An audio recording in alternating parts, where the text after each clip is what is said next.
Bom, nessa aula aqui a gente vai apenas relembrar alguns conceitos importantes que costumam cair em prova e mesmo que não caiam, podem ajudar você em alguma questão, ajudar você a resolver alguma questão.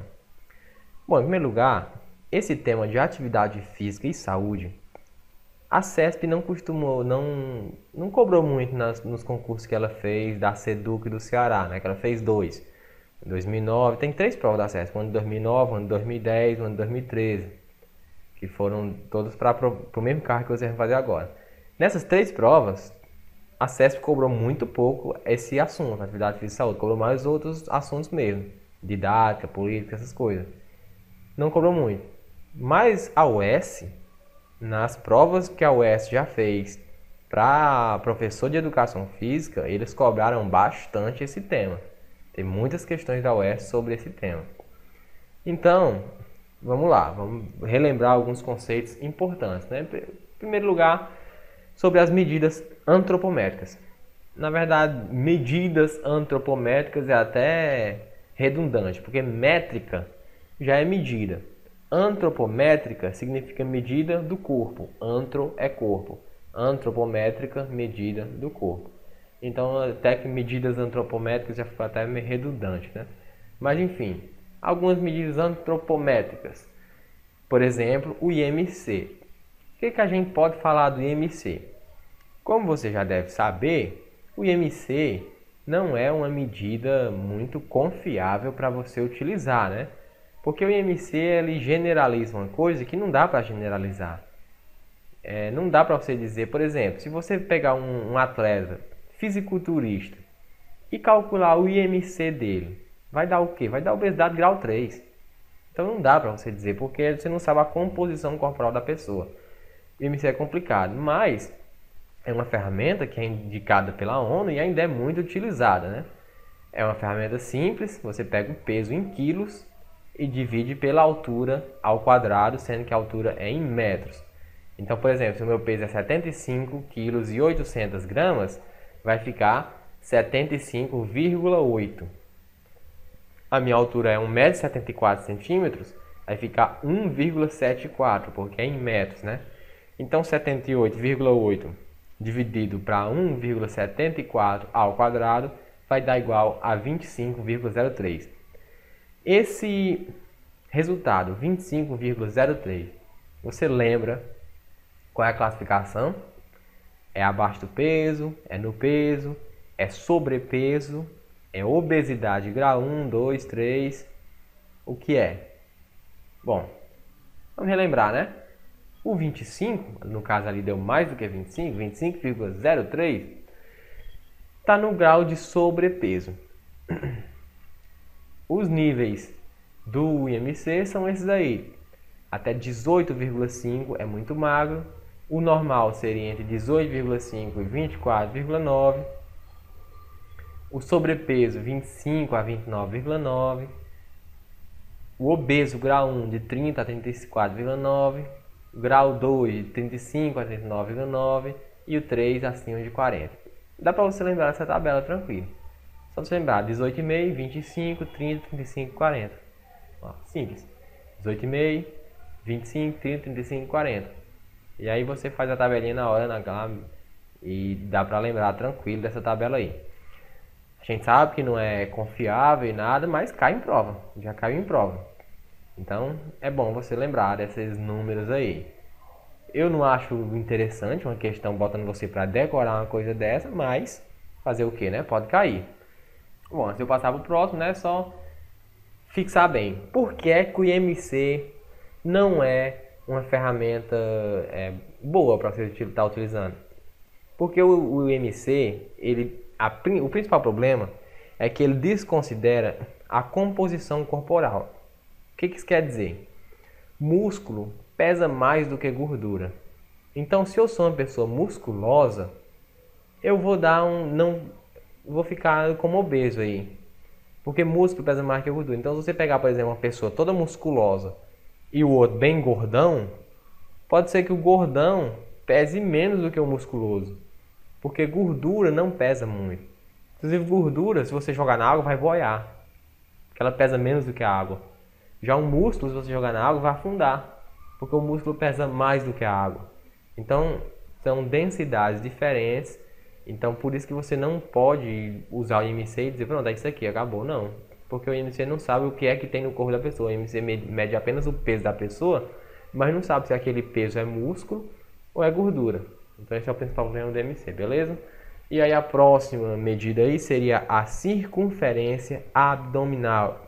Ou seja, pega uma trena, mede no umbigo ou no ponto médio entre a última costela e a crista ilíaca. Coloca a trena ali ao redor da barriga e vê quantos centímetros dá. No caso, segundo a OMS, o que eles recomendam é o seguinte, que mulher tem que estar no máximo em 88 centímetros e homem no máximo 102. Então, o homem, se ele estiver acima de 102 centímetros, é considerado obeso. A mulher, se estiver acima de 88 centímetros, é considerada também acima do peso. Já é um risco para a saúde. Essa é uma medida também bastante utilizada.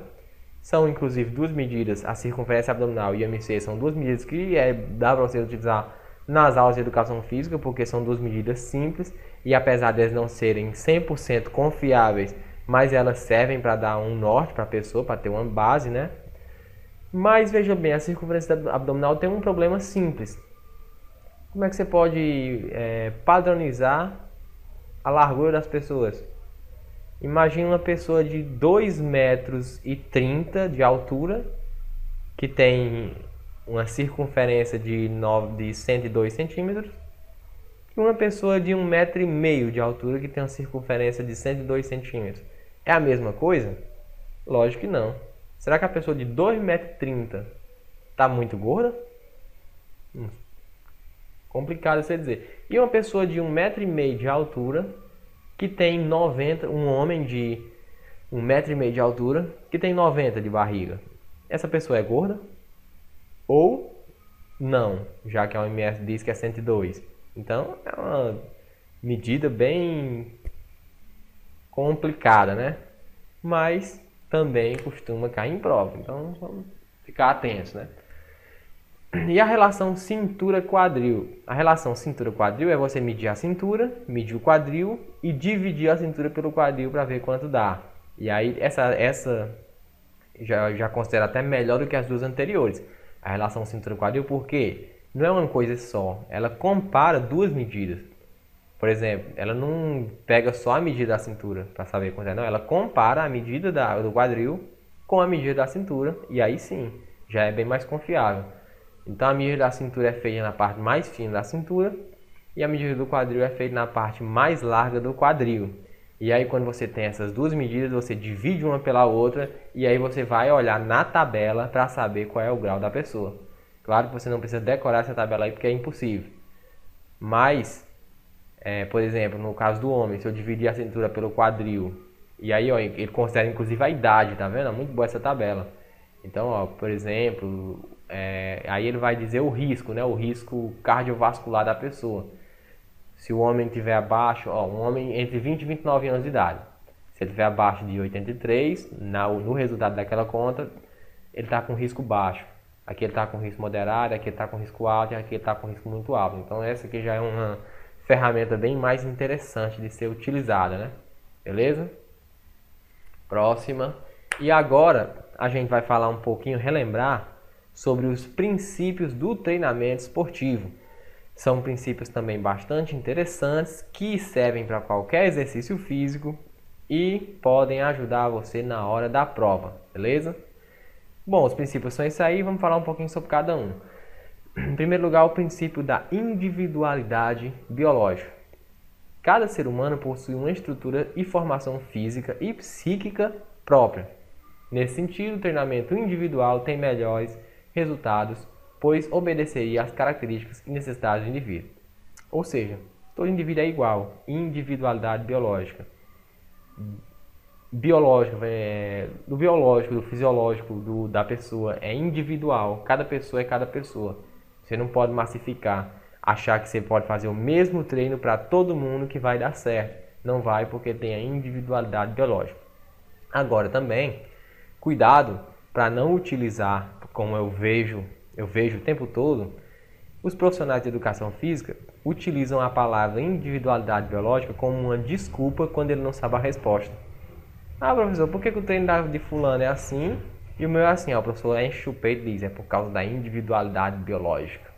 Não, também não vamos usar a individualidade biológica como desculpa para tudo não, né? O professor o professor passa o mesmo treino para todo mundo, não pergunta a ninguém, vem com conversa de individualidade biológica, não, vamos inventar menos também, né? Mas veja bem, está dizendo aí justamente isso, que como cada pessoa tem um corpo diferente, e não só um corpo diferente, uma mente diferente, porque isso também vai influenciar, então os treinos têm que ser individualizados, tem que ser feito, planejado para cada pessoa. Cada pessoa tem o genótipo e o fenótipo. Os potenciais são determinados geneticamente e que as capacidades ou habilidades expressas são decorrentes do fenótipo. Ou seja, veja bem, o genótipo vem de gene. Gene é geração, é do nascimento. Genótipo é genético. A pessoa já nasce com aquelas características. Fenótipo é as características que a pessoa adquire ao longo da vida. O genótipo, ele determina o potencial da pessoa. Ou seja, a pessoa já nasce predeterminado até onde ela pode chegar. Porém, ela não vai chegar lá se ela não treinar. Ou seja, é como se o genótipo ele definisse o máximo da pessoa, não o mínimo, ele define o máximo. Mas para eu chegar naquele máximo, eu tenho que treinar, ou seja, o fenótipo é que vai definir. Por exemplo, questão das fibras. Eu nasço com muitas fibras brancas no meu corpo em vez de fibras vermelhas. Ou seja, eu nasço com potencial de velocidade. Eu posso ser um Usain Bolt da vida. Mas se eu não treinar você, não. Eu nasci com o potencial, mas eu preciso treinar. Ou seja, o genótipo mais o fenótipo. Um grande atleta ele vai ter o genótipo bom, ou seja, ele vai ter a genética boa, e vai ter o fenótipo, ou seja, ele vai treinar muito para conseguir. Precisa ter Hoje em dia, para você ser um atleta profissional, você precisa já nascer com aquele talento. Mas você nasce com talento, mas se você não treinar, o talento não vai servir de nada. Então, isso é o princípio da individualidade biológica. É diferente. Um exemplo mesmo que eu acabei de dar é a questão das fibras musculares. Uma pessoa tem a maioria das fibras tipo 2, o outro tem a maioria das fibras tipo 1, e aí vai fazer o mesmo treino. Então é diferente, né? Individualidade biológica. O princípio da adaptação é a questão do conceito de homeostase. Na biologia, compreende-se a adaptação fundamentalmente como uma reorganização orgânica e funcional do organismo frente a exigências internas e externas. A adaptação é a reflexão orgânica, a adoção interna de exigências. Ou seja, vem uma exigência para você e o seu corpo se adapta para aquela exigência. Por exemplo, a questão da musculação. Quando você pratica a musculação, o seu corpo ele tem uma nova exigência, ou seja, ele agora vai ter que aguentar um peso que antes ele não aguentava, porque você começou na musculação, antes você não pegava peso, agora você está pegando. Então surgiu uma nova exigência para o seu corpo. Então ele vai ter que se adaptar para conseguir realizar aquela exigência, que no caso aí é o peso. Ou seja, quebra de homeostase. Homeostase é o seguinte, homo significa igual, estase, estado, estado igual, ou seja, estado de equilíbrio. Um estado que o seu corpo está ali acostumado. Beleza, está tudo aqui, ok, está tudo ok, está do jeito que eu quero, do jeito que eu sempre fui, e eu sou assim e acabou. Beleza, tudo de boa, tranquilo ali, estou em homeostase. E aí eu vou quebrar aquela homeostase, ou seja, eu vou sair da minha zona de conforto. Estou acostumado a não fazer nada. E aí entra na musculação. Eu quebrei minha homeostase. Eu saí da minha zona de conforto. E aí meu corpo vai ter que se adaptar àquela nova, aquele novo patamar. Aquele novo estilo de vida. Meu corpo vai ter que se acostumar. E isso aí está ligado à questão dos estímulos. É através do estímulo, ou seja, a exigência dada ao corpo. Um estímulo débil, ou seja, fraco, ele não traz consequência para o seu corpo. Porque um estímulo fraco não é suficiente para quebrar a homeostase. Por exemplo, estou aqui em casa e tive que levantar uma cadeira.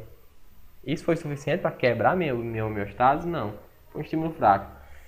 Um estímulo médio apenas excita o corpo, não chega a provocar adaptação.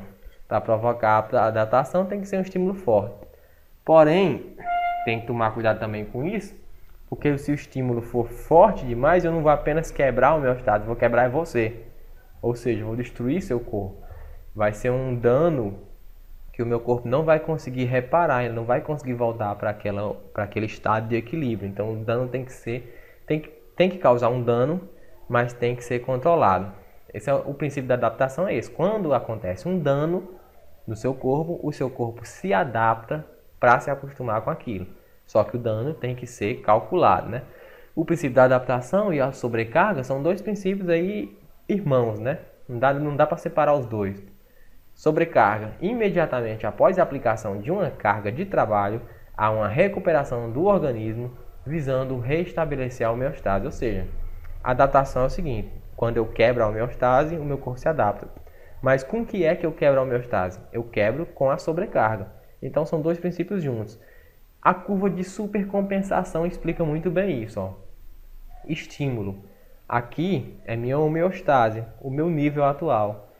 Quando eu pratico um exercício físico, esse estímulo, que é o exercício físico, vai destruir o meu corpo, vai danificar meu corpo. Mas tudo na medida calculada. Danifiquei meu corpo, beleza. Aí vem a importância da recuperação, do descanso. Quando eu vou descansar aqui, eu vou recuperar, o meu corpo começa a recuperar o dano que foi causado. Isso se chama compensação. Ele está compensando o que foi destruído no treino, vai compensar. E ele não vai apenas compensar, porque isso aqui é só compensação. Agora é que vem a adaptação, ou seja, a supercompensação. O meu corpo ele não vai voltar simplesmente para onde ele estava antes, ele vai um nível acima, porque se o treino que você fez foi uma coisa que destruiu o seu corpo não quer mais se destruir da próxima vez, então ele vai subir um nível acima, ele vai subir um degrau. E aí, se eu preciso treinar de novo, senão vai acontecer o destreino, que é justamente o que eu estou explicando aqui. Ó. O equilíbrio entre carga aplicada e tempo de recuperação é que garantirá a existência da supercompensação de forma permanente. Ou seja, tá aqui, ó, aplico uma carga, o meu corpo cai. E aí ele supercompensa, subiu. Quando ele chegar aqui, eu tenho que aplicar a carga de novo, senão vai ter o destreino. Apliquei de novo, subiu de novo. Chegou aqui, eu tenho que aplicar de novo, subir de novo. Ou seja, eu tenho que saber o tempo certo de recuperação. No caso da musculação, por exemplo, eu treino peito hoje, eu tenho que esperar aí pelo menos 48 horas para poder treinar peito de novo. Senão meu peito não vai recuperar o que foi destruído no dia do treino. Então não vai ter a supercompensação. Isso é o princípio da sobrecarga. Então tá ligado aí também à questão da recuperação, beleza? O princípio da continuidade diz que a continuidade ao longo do tempo é primordial para o organismo progressivamente se adaptar. Compartilho com o Tubino a ideia de que a condição atlética só pode ser conseguida após alguns anos seguidos de treinamento. Existe uma influência bastante significativa das preparações anteriores em qualquer esquema de treinamento e andamento. Para Tubino, estas duas premissas explicam o chamado princípio da continuidade. Veja bem, um ponto muito importante é o seguinte: hoje em dia as pessoas querem, porque querem, ficar com um corpo bonito em 2 meses. Isso não existe. O treinamento é contínuo. Você tem que botar na sua cabeça que você vai fazer exercício físico para a sua vida. Não é, eu vou fazer, eu vou entrar na academia para ficar bonito para o carnaval. Não existe isso. Você tem que fazer contínuo. Porque é através da continuidade do exercício é que ele vai trazer os benefícios para você. Não é em um mês que o exercício vai trazer o benefício, não. Não é em uma semana, não é em 2 meses, não é em 3 meses. É através da continuidade. Se eu continuo fazendo, aí é que ele vai trazer os reais benefícios que o exercício pode trazer. Beleza? E aí o princípio da interdependência, volume e intensidade. Esse princípio está intimamente ligado ao da sobrecarga, pois o aumento das cargas de trabalho é um dos fatores que melhora a performance. Este aumento ocorrerá por conta do volume e devido à intensidade. Na maioria das vezes, o aumento do estímulo de uma dessas duas variáveis é acompanhado da diminuição da abordagem em treinamento da outra. Beleza, ele está dizendo que tem a ver com o princípio da sobrecarga, ou seja, eu vou aumentar sempre a carga do meu treino. Eu não posso ficar a minha vida inteira fazendo um treino igual. Eu tenho que sempre buscar aumentar. Esse aumentar da carga, ele pode ser aumentado tanto pelo volume quanto pela intensidade. Todo exercício tem essas duas variáveis. Por exemplo, no caso da musculação, o que seria o volume de treino da musculação? Seria, deixa eu começar aqui pelo mais simples primeiro. Corrida, treino de corrida. O volume da corrida seria a distância que eu percorro. E a intensidade da corrida seria a velocidade que eu estou correndo. O volume é sempre em relação à quantidade de exercício que eu faço. A intensidade é quando eu aumento o exercício sem aumentar a quantidade. E como é que eu faço isso? Por exemplo, no caso do treino de corrida. Num dia eu corro 10 km num dia eu corro 2 km em 10 minutos. No outro dia eu corro os mesmos 2 km, mas em 2 minutos. O treino foi igual? Não. O que foi que eu aumentei? Eu aumentei a intensidade. Porque eu tornei o meu treino mais intenso sem aumentar a quantidade de treino, que no caso era a distância. Ou seja, eu aumentei a intensidade. No caso da corrida, então, o volume é a distância, a velocidade é a intensidade. No caso da musculação, o volume seria, por exemplo, o número de repetições que eu faço. O volume seria, por exemplo, o número de exercícios que eu faço num treino. Aí eu estou aumentando o volume de treino. A intensidade seria o peso. Quanto maior o peso, mais intenso. Beleza? E aí, geralmente, essas duas coisas são opostas. Porque você nunca vai aumentar as duas ao mesmo tempo. Se eu estou fazendo um treino, eu vou aumentar ou uma coisa ou outra. E muitas vezes são opostos. Se eu aumento uma, diminuo a outra. Por exemplo, se eu corro 10 km, eu corro numa certa velocidade. Se eu vou correr, em vez de correr 10 km, eu vou correr só 1 km, eu vou correr na mesma velocidade, a tendência é que eu corra mais rápido, né? Então sempre vai ser duas coisas opostas, volume e intensidade, beleza? O princípio da especificidade diz que o princípio da especificidade é aquele que impõe como ponto essencial que o treinamento deve ser montado sobre os requisitos específicos da performance desportiva em termos de qualidade física, interveniente, sistema energético, preponderante, segmento corporal e coordenações psicomotoras utilizadas. O princípio da especificidade diz que o treino tem que ser específico para o seu objetivo. Por exemplo, se eu sou um atleta, vou competir nos 100 metros. No meu treino eu vou treinar maratona? Não. O meu treino tem que ser específico para a minha modalidade. Se eu quero perder peso, se eu quero aumentar a massa muscular, eu quero hipertrofia, eu vou fazer um treino de perda de peso? Não. Tem que ser específico para o que eu quero.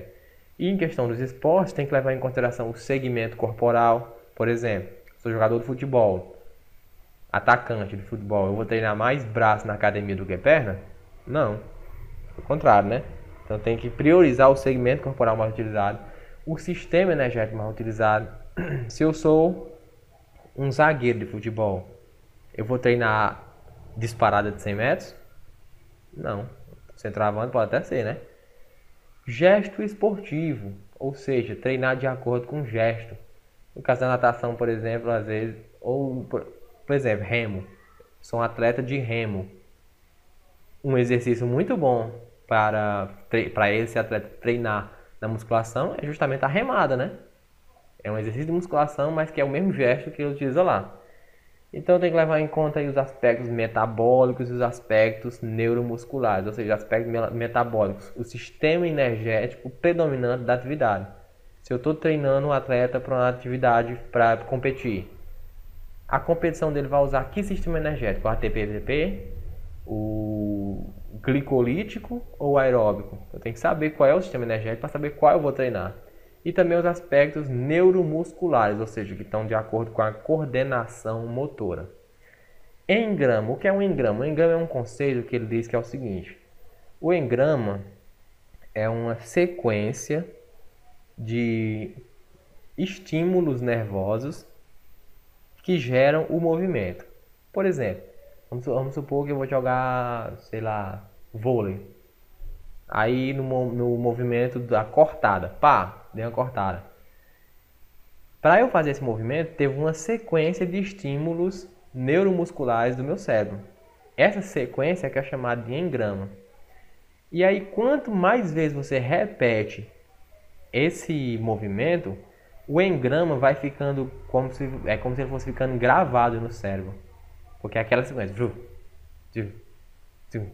Aí o seu cérebro vai gravando aquela sequência.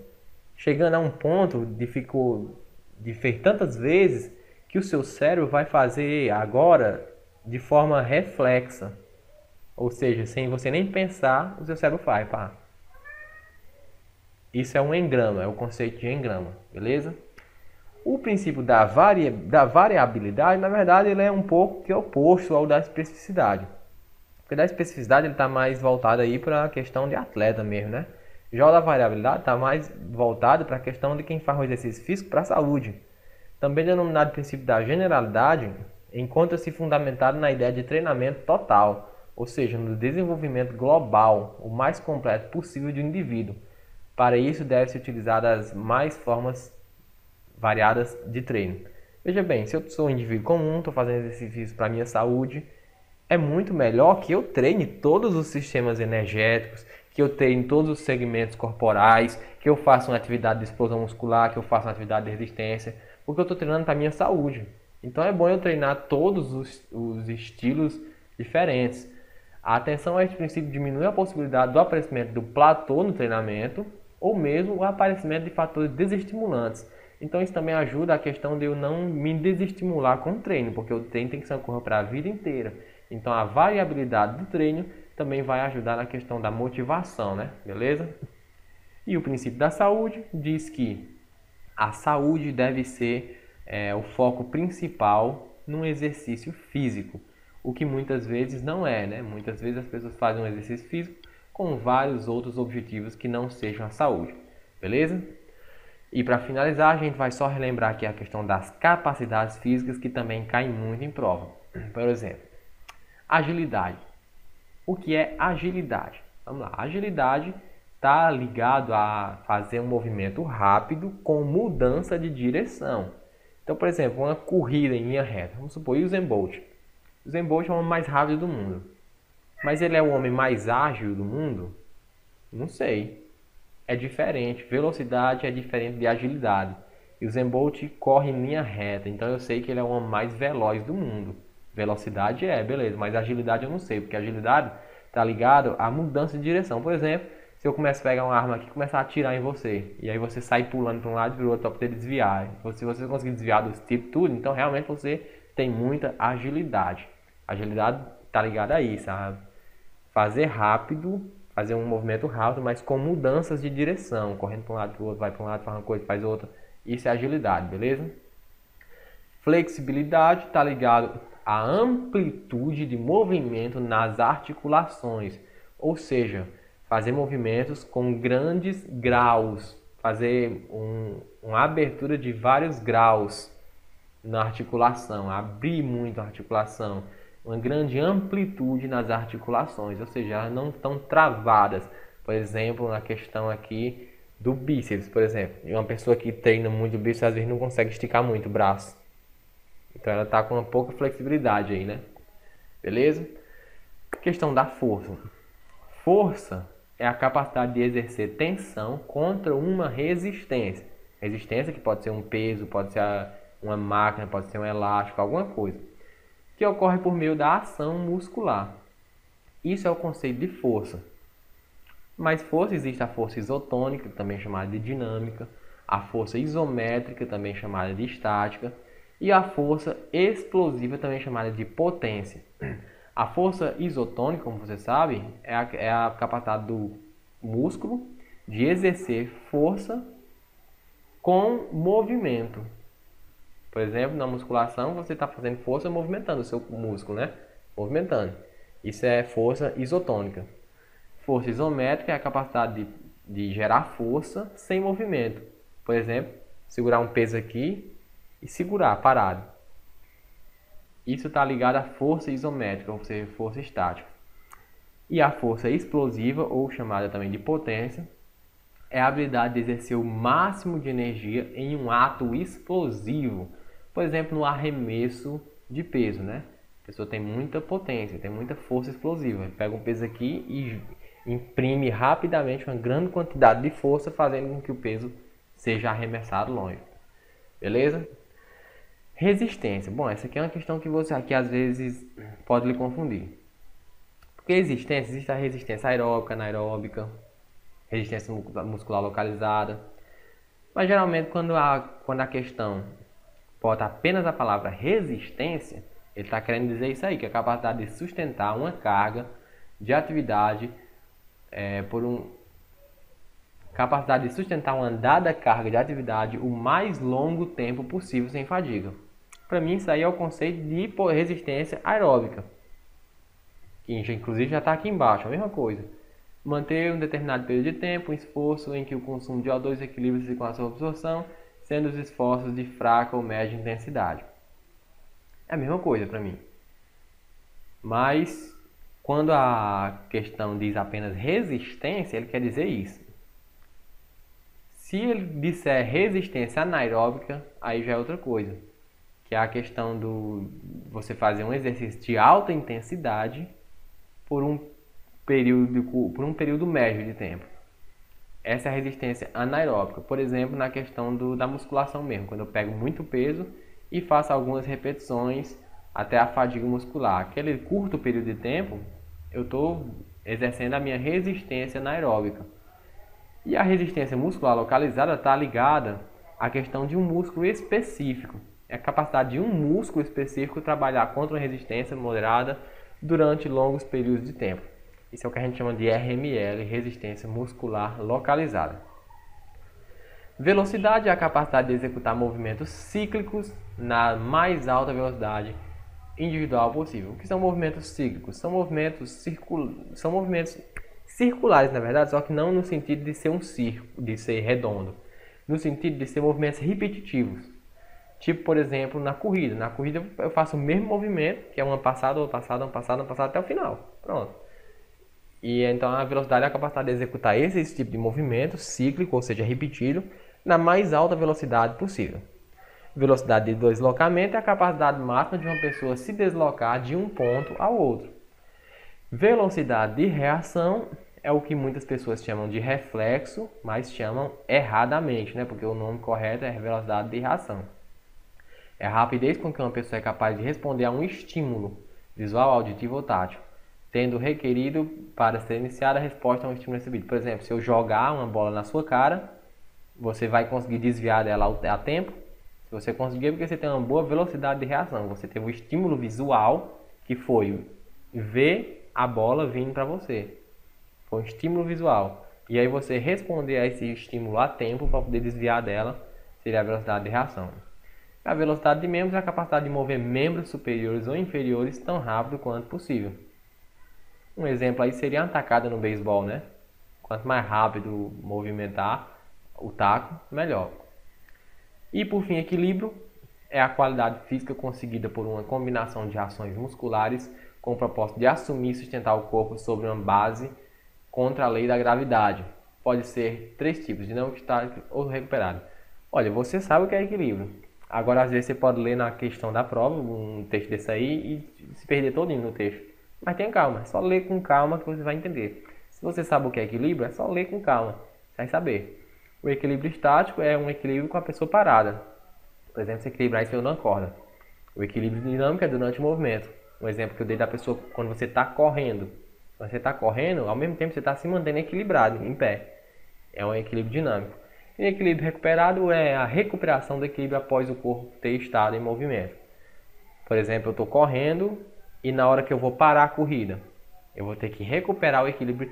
Eu estou em equilíbrio dinâmico e vou passar para um equilíbrio estático. Isso seria um equilíbrio recuperado. Beleza? Então a próxima aula vai ser com as questões. Valeu!